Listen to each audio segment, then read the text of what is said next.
Well, we wanted to talk landscaping today and how to add color to the landscape. So I asked Jonathon Miller to join us. And Jonathon, you've got some great ideas for us today.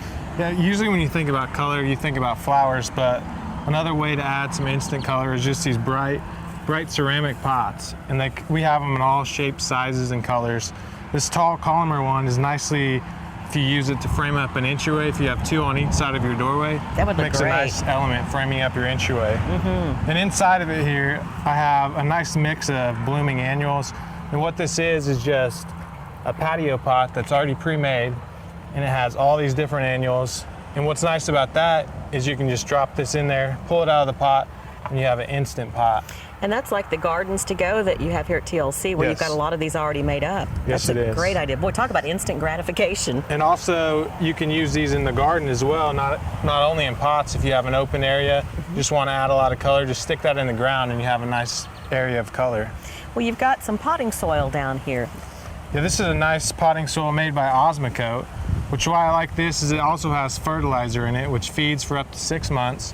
And so it just keeps your annuals blooming all season long for you. And another thing, a nice tip to use is this Soil Moist. We use this in all our pots because in those hot summer months, these crystals expand and absorb moisture, and it just helps you keep your pots wet, not have to water them as much. Now with the Soil Moist, do you want to add water to it first before you plant it? You can just mix it in your soil while you're making your pot, and then when you water, it'll absorb that water. You can also use this in your flower beds as well. If you have a dry area in the flower bed, you can mix that in the soil as well. And you've got Osmocote there. And this is just the same kind of brand as this potting soil, with just the fertilizer, which is good to use in your bedding annuals. Just sprinkle that on and it helps bloom all year long. That's easy. No mixing, no spraying required at all. You got some beautiful color over here. And I wanted to talk a little bit about, it's getting later in the season, but you can still add color to your garden. And there's some of these are heat loving and they love the heat and the sun, so they still have that splash of color. Which we have the sweet potato over here, which always loves the heat and the drought. It just seems to thrive the hotter it gets, and that adds that bright lime green color.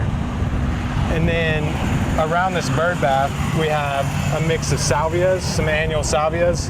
That is a gorgeous purple. Yeah, that's called black and blue actually, so it has that kind of black and the blue flower, and it just really looks nice in contrast with these other colors.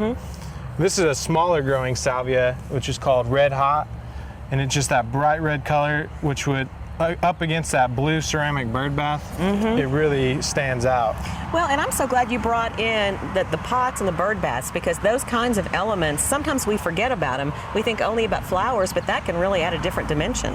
Yeah, and this bird bath, you don't have to keep watered, so it's not going to dry out. It'll just add that color all year long.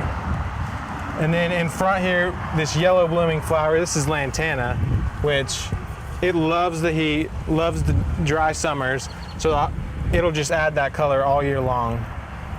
And then this in the border right in the front, I have some verbena, which is a lower growing, so it's nice along the border edges of your plants. It's important, isn't it, whenever you're looking at plants, to check the tags to see how high it's going to get, because I see what you've done so beautifully here is stair step it down, where you've got the salvia, the purple salvia in the back, and that's going to grow, 2 feet tall probably. Yes. And then coming down to the red hot salvia in the front, and then these that trail even, at the front of the border. It does make a difference. I think sometimes people plant something that just looks good, but they don't really understand the growth habit. Yes, that is correct. You need to always make sure you look at the height things are going to get and create that nice stair-stepping effect. And this is a good sun garden. Also, we have for shade as well. I have some plants set up over here. If you have a shade area, you can just put in some caladiums, which add that nice color in the shade. And these are large patio pots as well. So if you don't want to wait for them to grow up, just get these big patio pots, stick those in the ground, and you'll have that instant color. Great options. Jonathon, thank you so much. And coming up next, the garden guru Linda Shackelford will be here to answer your garden questions.